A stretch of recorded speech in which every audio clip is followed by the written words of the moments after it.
All right, questions for Chet. We'll start here, the first row on the right. Hey, Chet, Jenny Carlson with the Oklahoman. You guys found yourselves down 7 going into the fourth, and I mean, obviously you can still win at 3-1 down, but just talk us through the fourth, and then also could you also talk a little bit about your the switches that you found yourself on a lot of guards and did a great job in the fourth against those guys.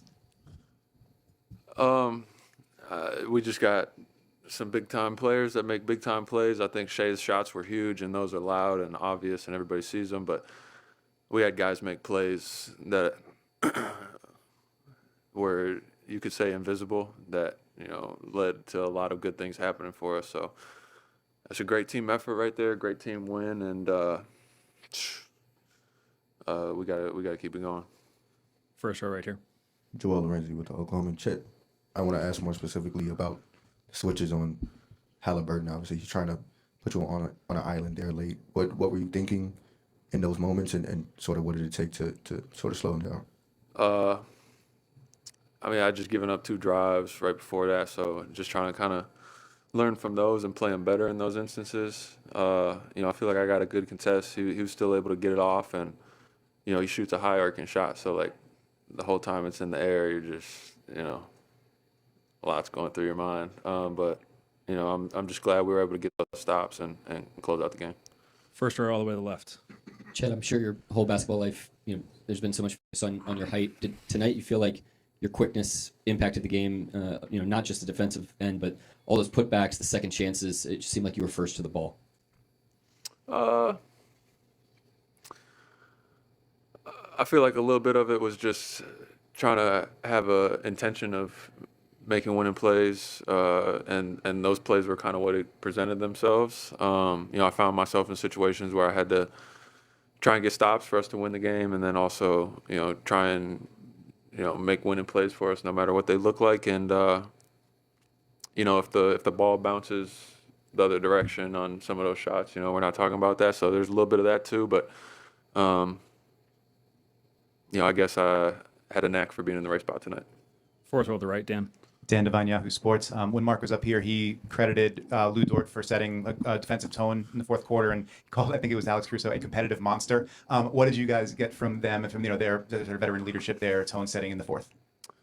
That's what I was talking about initially up here. We had a lot of guys make winning plays that can kind of be invisible to the untrained eye. It's not showing up necessarily in the stat sheet.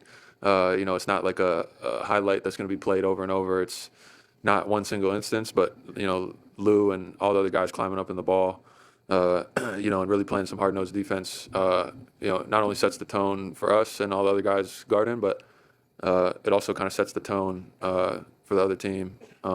Just making things tough, and that was huge for us tonight. Second row. Joe Masato, the Oklahoman. Chet, Shea scored 15 of the last 16 in this one. Aside from his shot making, what stands out about maybe his demeanor or composure in big moments like this? Yeah, I didn't know that, but that's crazy. That's impressive. We've seen it before from him. We know that that's the type of player he is. But it's still impressive. That's very impressive. I'm sure that's going to be a very small category of players that he's going to put himself in or has put himself in with a finish to the game like that. But as much as I am impressed, I'm not surprised. Third row on the right. Chet, Rohan Nadkarni, NBC News. To your right, over here. When you guys went down 10 in the third quarter, the arena's getting really loud. Probably the highest pressure situation you guys have faced so far this season.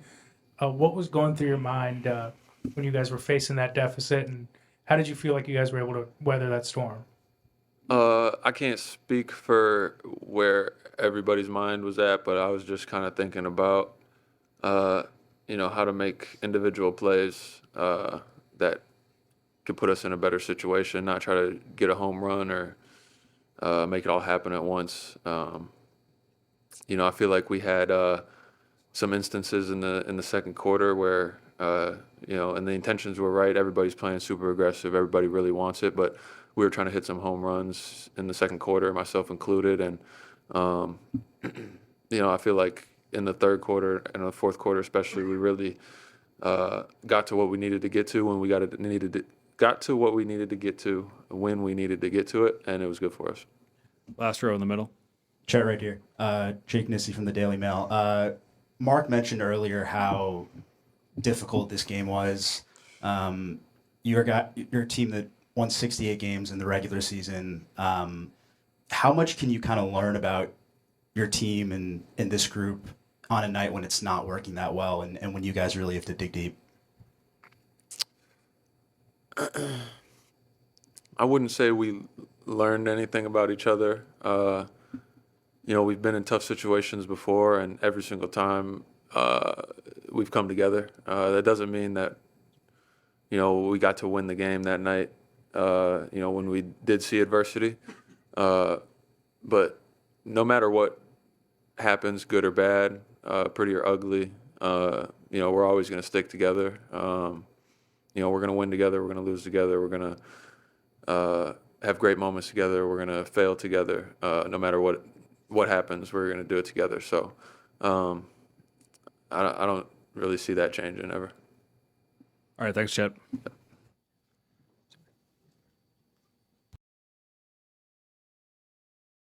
Let's go all the way to the left.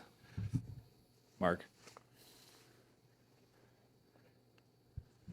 W just seemed to be, a massive offensive engine tonight for the team, just given the amount of pressure that they were trying to put on Shea and the way they were trying to bog down your normal rhythm. How much have you learned over the course of the last few years about kind of the mode and the tempo that you need to have there when you've got your opportunities like that? Just trying to match their physicality and force throughout the game. Just being aggressive.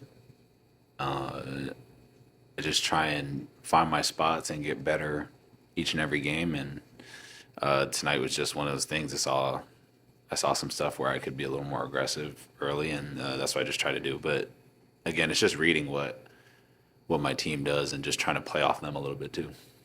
First row, Jenny. Jenny Carlson with the Oklahoman.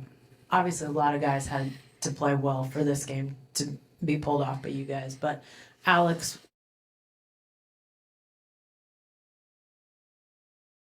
offense early, defense late, and with such a young team in a precarious position, I'm curious just what you felt like the biggest role he had tonight was for you guys. What makes Alex very good is that he's able to figure out what we need and be that. Makes big shots, and then obviously defense speaks for itself, but he's just really smart, so he's kind of like our fill-in. Like, he does a really good job of just seeing what the game needs and then doing it at 100%, which is hard to do since he's like 100. So he's just like he's just our glue, on that end of the floor. And then defensively he's been special, and he'll continue to be that for sure. First row right here. Joel Lorenzi with the Oklahoma. Jalen, at 3:52, that timeout, you guys are down 3. That's sort of the part where you either seize the game or the season's probably on the line. Yeah. What do you remember from that timeout, and what sort of unfolded late from your point of view? Did we have the ball? That was when Lou fouled Neesmith.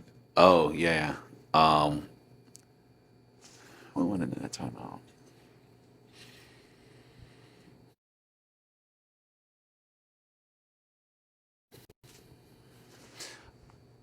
Honestly, in the timeout, we were just, obviously we had a play that we were going to run, but outside of that, it was just more about trying to stack stops.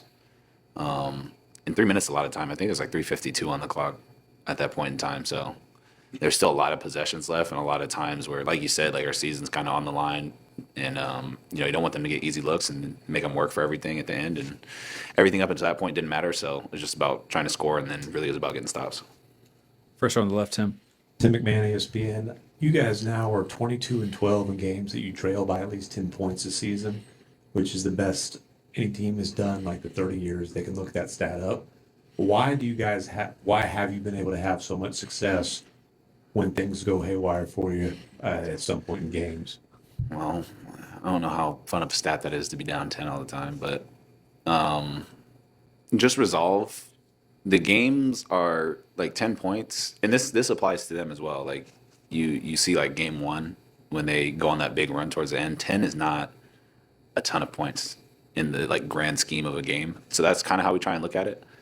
And yeah, it's not as many possessions as it may seem. And I think if you start to panic, and like I said, credit to them, they do a good job of not doing it too. But when you start to panic, that's when you start to lose part of the game. So we try and double down on our foundation of defense and offense, and just focus on one possession at a time. And wherever the cards fall after that is where they fall. But you don't ever want to, start giving them easy stuff or like falling apart at the seams. You try and lock in defensively as a team and just kind of stack stops together.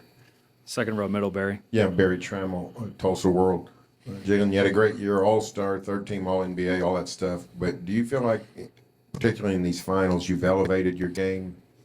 It looks like you're taking more responsibility and producing. Do you feel like you've elevated your game in these finals?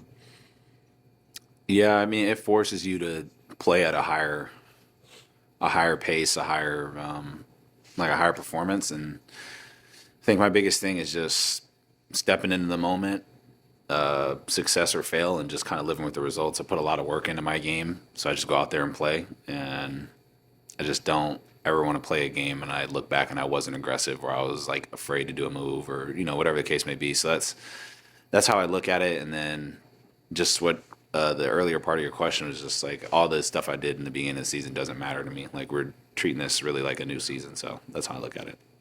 Third row, Vinny. Hey, Vince Goodwill, Yahoo Sports. You mentioned it a couple of questions ago that your season was on the line tonight. When you're in the fourth quarter and the momentum hasn't been going your way and you guys have just been fighting through it, what does that say about your team's collective maturity to grind this type of win out? Just didn't quit. I think we haven't really had to show it a lot this year, just with like the success we had in the regular season, but we've had a lot of like ups and downs during the playoffs, and we've just learned through those experiences. And that's something Mark is really big on us to, like, every game you should be able to learn, and then the next game you should be able to apply something and get better at it. And that's what we're trying to do every time. Fourth row, last question on the right. Dan Devine, Yahoo Sports. Chet has talked a little bit about feeling like he's gotten sped up at times in this series, like he's had to sort of find his range in the physicality. 15 rebounds tonight, holding up on those switches late. What did you see from him as you tried to put this game away? Special player. Special players do special things. And he's really good. Especially me and him, have always talked about, like, just coming into the NBA together. It's just always been like, find something that you can do to impact the game, and that makes you more of a special player. And we try not to be one-dimensional, and shots fluctuate. Everybody's going to shoot bad, from Steph Curry to me to, you name it. Like, you're going to have bad shooting nights, but there's so many things that you can do in a basketball game to affect the game, and he understands that. And like I said, the more that we're able to learn from each game and each experience, it makes you a better player, whether you know it or not. Thanks a lot, Jalen. Yep.